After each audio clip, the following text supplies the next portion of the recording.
everybody, welcome to Takeoff with John Clark. Thank you for listening to this podcast. And we have a very special guest, Hall of Famer, Jay Wright in the house. Jay, it's always good to catch up with you here this time of year. You too, man. You're always out there working it, man. So I'm proud to do it with you. Got to keep a job in this business. You work hard. You deserve it. And first of all, on behalf of all media in the Philly area, we want to apologize to you again because it seems like as soon as the Eagles are done and then the Sixers get James Harden, then we're like, let's go cover Villanova. And it's disrespectful because you are one of the best programs in the entire country every single year. So we apologize to you.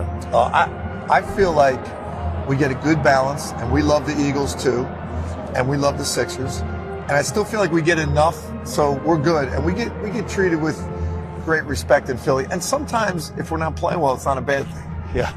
And I was talking to some of your guys, and they said, the message from the beginning of the year is to be playing your best basketball right now, which you are. And how do you do that as a coach? It's easier to say that, but how do you evolve into that? It is our focus all year, John. And so we don't get too high in the beginning of the year when we're playing well. We realize, that there's other teams are going to improve, and we got to keep improving. We don't get down. Like we had a 2-game, we lost 2 in a row. We got beat pretty good at Baylor, and then we went on the road to Creighton. We don't get down. We say it's not our goal to be great right now. Our goal is to just keep getting better every day. So at the end, we're playing our best basketball. And we're still taking that approach. Like we want to still keep improving, but we got the feeling, we know where we came from. We got the feeling that we're playing pretty good basketball right now. Now you haven't played a non-conference game, I think, in a long time, like 3 months, and you're going through this Big East tournament. The games are always close. They're tough. You happy now to kind of get out of the conference a little bit, play somebody else who doesn't know you so well? That is definitely something that you appreciate in the NCAA tournament, that when we play these Big East games, they know us so well. But, like playing Creighton, it's the third time you've played. You know each other inside and out. Games are ugly. It's a rock fight because of that. And then, you get to the other teams and you feel like, all right, there's some things we can do that they can't know it as well as the teams in our league. Now, the other side of that is you don't know them either, so that scares you. So as a coach, you're always worried about something. How about Delaware? I mean, there's a lot of connections. Too many, and they're really good. Like that's not a 15 seed. They come from a great league, and they've got a lot of veteran players, and guys that we know. That's the good thing.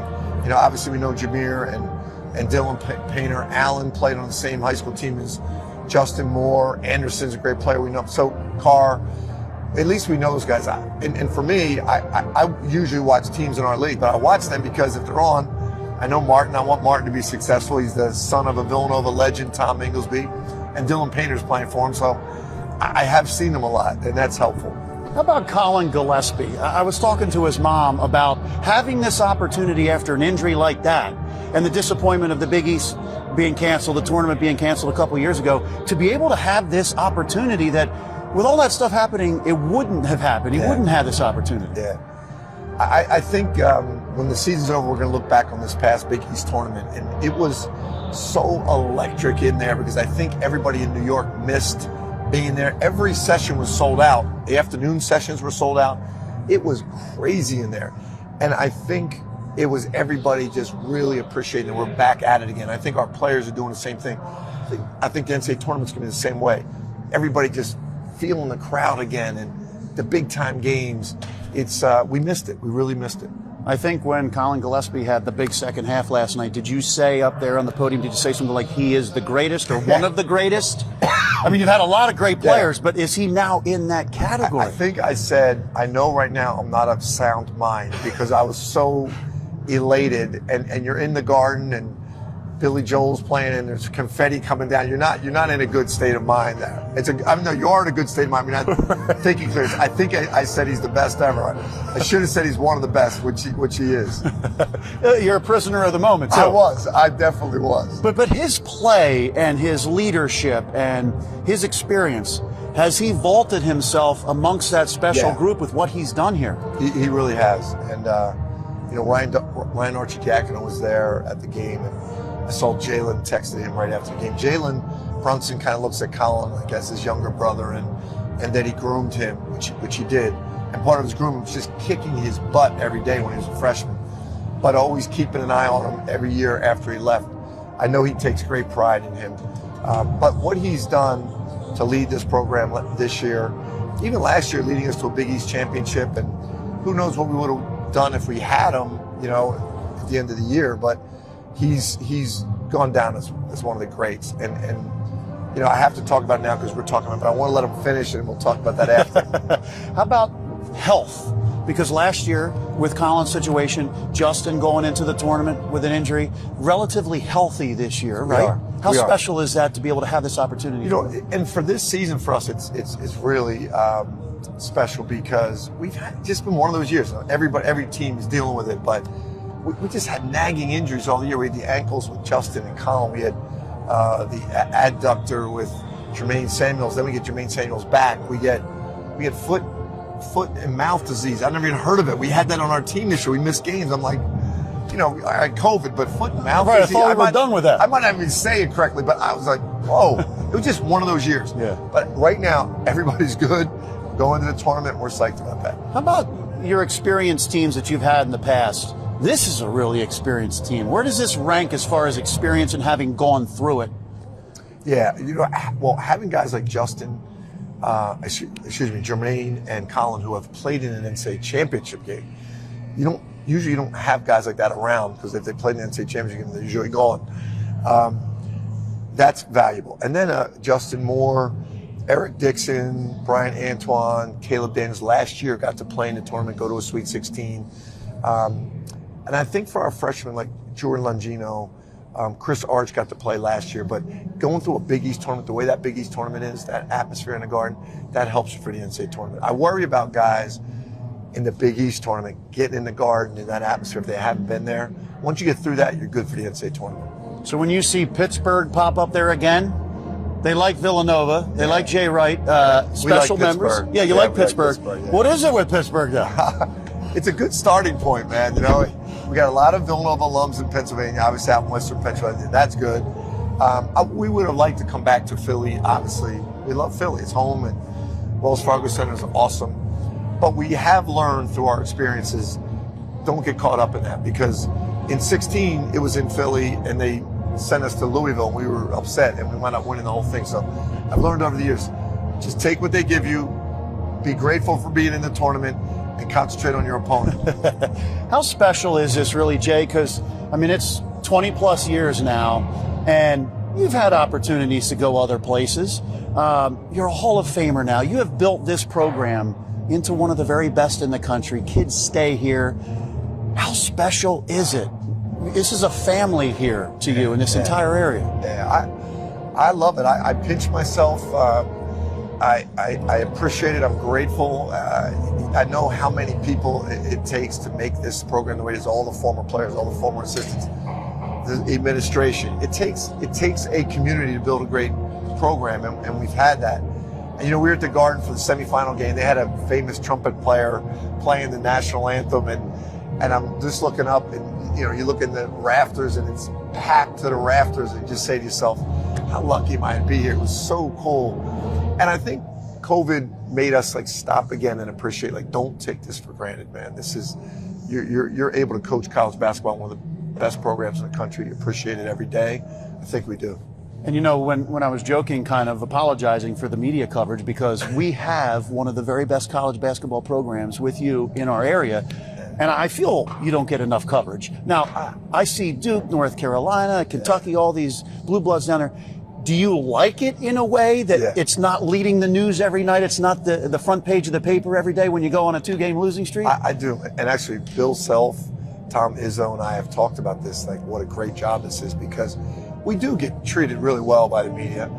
But there's some distractions. The Eagles are great for that. They're a great distraction. But yet, if we played the Wells Fargo Center, there's 20,000 people in there. Yeah. The fans support us. And anytime we play a big game, it's covered. We play here, it's sold out every game. But we still get great attention. It's not like those guys. But those guys, they've got it every day, and it can be a problem to them sometimes. So they've got the Eagles coverage. Yeah, exactly. Exactly. Yeah. Every day. And I like it. I don't know if anybody else does. And our guys love it. And that's why it's one of the reasons I think it's the best place to coach college basketball in the country, because we things are going good, we get treated like the Eagles or the Sixers or the Flyers or the Phillies. And then when things are going bad, we don't get killed that bad. You know, they got the Eagles. Something happens with the Eagles, and it takes away from one of our bad losses. Yeah, it's kind of like being a sportscaster because the weather and the news get most of the attention. We kind of hide in the back office, and when things are ratings are down, you know, you can kind of slide by for a little bit. Unless it's the Eagles, man. They're on you with the Eagles. They want to know, right? It's wild, isn't it? It's cool. It's cool. How much do you still get on a Sunday at 1 o'clock? The Eagles are on, or you see James Harden coming to the Sixers. How much does that Philly in you, like the Philly fandom, still live inside of you? Another great reason for coaching in Villanova, you need a distraction sometimes because you won't do it yourself. If left alone, I'm just watching film and I'm basketball all the time. But if the Eagles are playing, I put it down. You know, if there's like the first night that Harden's playing, I can stop. Yeah. When the Phillies, if the Phillies are in the playoffs and we're starting practice, it's a great distraction. I love it, and I still get fired up for those games. Sunday, whenever, even if they play Monday night, whenever the Eagles play, we're always in the season. That is a great distraction for me. I plan our practice and I plan what I'm doing around that, and enjoy it every week. So, have you talked to Nick Sirianni yet? Yeah. Oh yeah. He is a basketball fanatic. Yeah. He's a University of Michigan fan, and because I think he grew up in Michigan, he told me, but he knows everything, and he uses analogies with his team about basketball, and they're really good. One time he showed his team one of his high school shots where he missed a shot to lose the game. It was on the news, and then he came back and they beat that team the next time, and he was just showing them the resiliency, and they got to laugh at him missing a shot per game. Right. But they got the concept of resiliency, and we talk about college basketball. He knows he came out to a game with Howie. They love it. So, and I love those guys. So it's a good relationship. And out at the combine, he had some of the draft picks take some shots, or to get the competitive juices going. And Villanova was on the basket. That was cool. And think of the concept. Like I know he has to say publicly, is to see how competitive they are. That's one thing too, but it's a different way to engage with somebody. You're engaging with them when you're competing and when you're having some fun, and you really get to see like how a guy handles a situation that he's probably not been prepared for. Yeah. Right? It gets you a good feel. I thought that was a really smart move, and I love that he had the Villanova basket. Well, I read in the New York Post, Steve Serby wrote an article. He caught up with Raleigh Massimino's kids up at the Big East, and he said one of his sons says, you've been calling and texting, trying to get those quotes down of Raleigh Massimino, your mentor. Yeah. Are you getting some of them ready for the tournament? Well, that one was, no, this was a couple weeks ago, because most of Coach Massimino's quotes I have memorized. So I use a lot of what we do here is what he did. And a lot of our basketball terminology is came from him. It was this one special quote. It was more about being a competitor in life that I couldn't remember. Like all of them I have memorized. That one I couldn't get straight. And I texted Tom Massimino. He gave it to me. I used it with our team. I love it. And when they, during the pandemic, one thing that we've lost is the suits that all the coaches wear. I'm looking at NBA coaches now. They're just, they're going so casual. Is it ever coming back? I don't think so, John. I think that the NBA guys have been wanting it for a couple of years. They always had a vote in the summer. So my NBA buddies, I would ask them, like, how'd the vote go? Because I knew college wasn't going to change until the NBA did. So the NBA did it first. And then with COVID, we went back. And then, we all still talked about it. But I love suits. I love to go out. You always look good, man. But on the basketball court, we're sweating. We're in a huddle. They're sweating down on top of me. And I'm thinking to myself, like, I can get this suit dry clean. This is crazy. I like dressing that way for games. I'll wear suits everywhere else. But our fans kill me about it. Our president talks to me about it. Yeah, you were the man. Best dressed guy in Delaware Valley. I feel like I was given gracious coverage in that area, more than I deserved. My tailor, Gabe D'Annunzio, God rest his soul, he died during COVID, but he deserved the credit because he was more into it than me. He used to say to me, like, we got to make this suit spread. I would say, like, Gabe, easy, man. I'm 60 years old now. He goes, we got a reputation. I said, no, you have a reputation. You're the one that loves these suits. Right. He loved it though. You think Raleigh Massimino would have given up his suits and his pocket squares and all? I don't know. He loved it. Yeah. He loved it more than me. He really did. And he had his shoes because his father was a shoemaker. He loved his shoes, and I got that from him. I got like a shoe thing. I love shoes, but I don't think he would have given it up. He loved the fashion more than me. Yeah. Final question for you. We were just talking about Tom Brady unretiring. Unbelievable. And you said winning is so addictive. It is. And I see you're incredible with the media, the public, and you're so relaxed and so chill when you're talking to us. But I've seen you on the sidelines. Oh, yeah. How much does it, like in your heart, trying to win and the competitor in you? Winning is truly addictive. It's you and I were talking about it. Dopamine. It gets in your body. It elicits a reaction within your body that is exhilarating. And when you get it, it's almost like a drug. You want it again, right? And you want that high again. And when you don't get it and you lose, you're craving it so badly. And it's kind of the way we all go through life, which is a little crazy. Yeah. But the highs are so great. The lows are killers. And no matter how long you're in it, it's always the same. And you get that win, like we won the Big East tournament now. It was great, but now I want to get the next one, you know, and I think all of us in sports are like that. So when you won the first NCAA championship and then you win another one, how much is it burning inside of you to get a third? Or is it like, okay, I've got to? No, you know what, John? It's short term. It's not the championships. It's like, we never thought about winning one. We never thought about winning two. It's that next game. It's just the next game. It could be an exhibition game. You want that high. You want that win the next game. And then if you win it, you want the next one until it stops. And if you're lucky enough sometimes for it to keep going to the end and you win that last one, which is so rare in our business, then you look back and you say to yourself, damn, I'm really lucky that we won that last one, man. I'm really blessed. Yeah. Well, you're not retiring anytime soon. I can tell you how much it burns inside of you. It does. Jay, wish you the best in March again. Thank you, buddy. Appreciate the time. Thank you so much. Appreciate your hard work, buddy. Appreciate you. Thank you. Let's bring in somebody who knows all about March Madness. Pretty wild. Jameer Nelson, welcome. We appreciate you taking the time. Of course, you're an assistant general manager with the Delaware Blue Coats with the Sixers. And now we have a Jameer Nelson back in the tournament, huh? Yeah, that's funny. I never saw this coming, obviously, as my son was growing up because he was a baseball player. But once he decided to put the bat and the ball down, he picked up the basketball full time. He said he wanted to do it full time and work at it full time. So, I told him I'll put 100% in. If he puts 100% in, and if you put 70% in, I'll do the same. So he's done a great job of creating an identity for himself, even though we have the same name. But more importantly, staying humble and continue to have or to grow his work ethic and his workload, especially in the off season. So 18 years after you were the National College Player of the Year and you were in the tournament, starred in the tournament, your son is now in the tournament. We saw that emotion, all of you in the family hugging. We saw the tears in your eyes. I mean, Yes. Did it all come out at that moment, seeing what he was doing?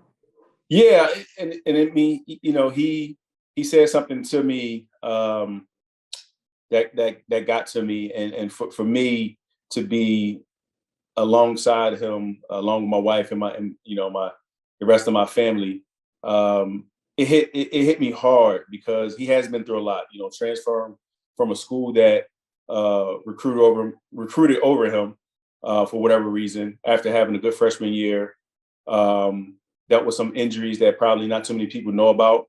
The high school, his junior and senior year, neither of the years he played a full year just because of injuries. And then transferring, like I said, and getting acclimated into a new situation, not knowing what it's going to be, a lot of uncertainty.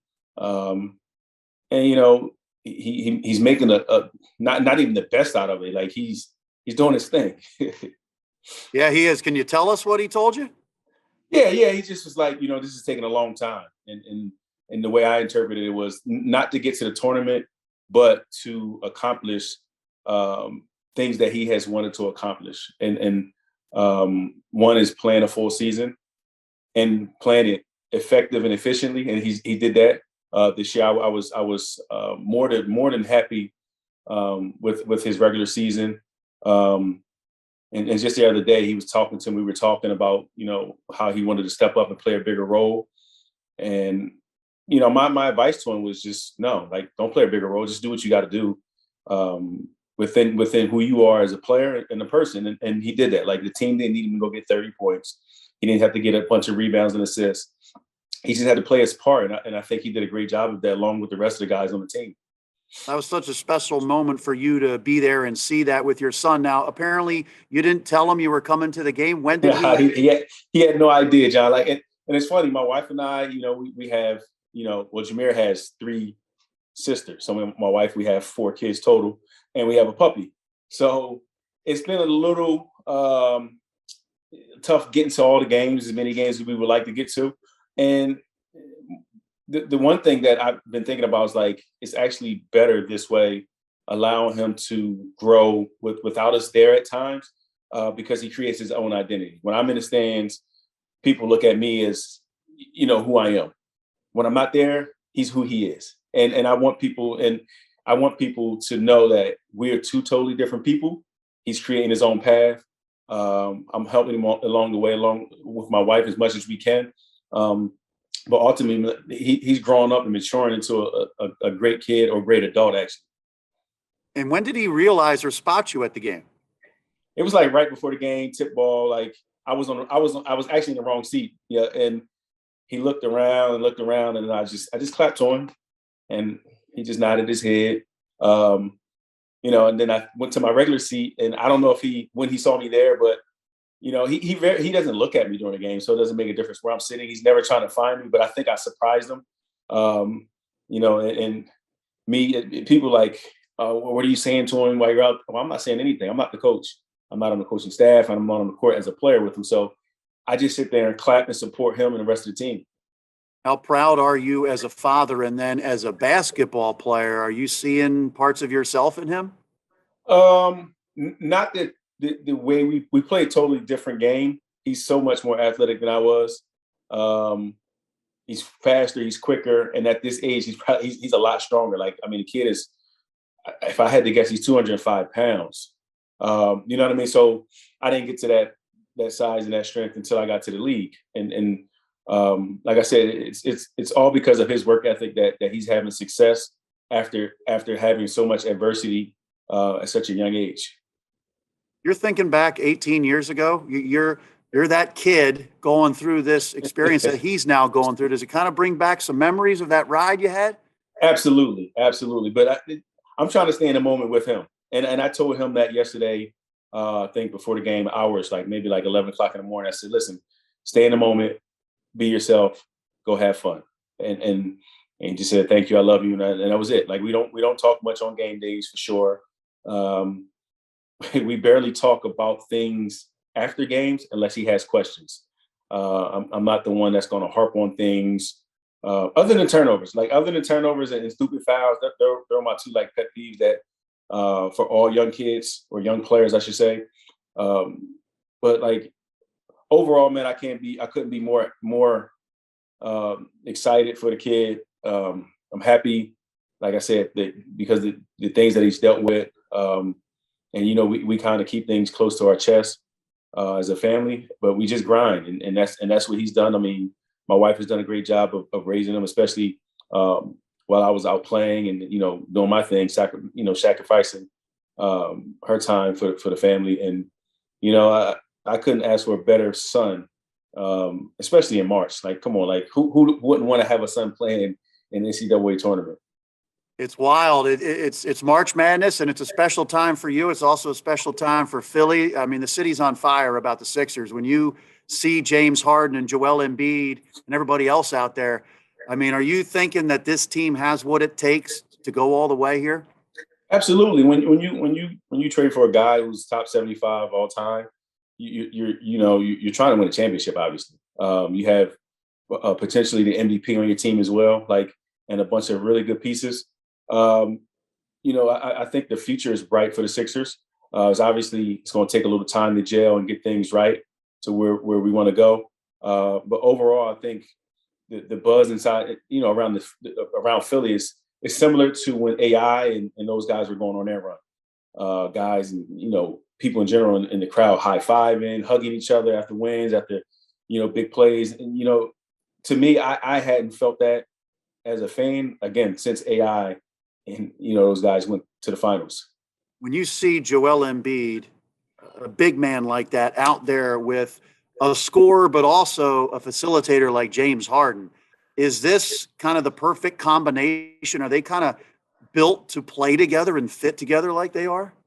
To be determined. I mean, so far it's been great for those guys. I mean, and I think the coaching staff has done a great job of making some adjustments. When you get a guy like James who is so good, actually great at his job in terms of facilitating, scoring, playing situational basketball with the ball in his hands, knowing time to score, knowing where guys like the ball. I think, it's funny. I think he's an artist. He's such good at he does such a great job at his job of knowing the different nuances of the game.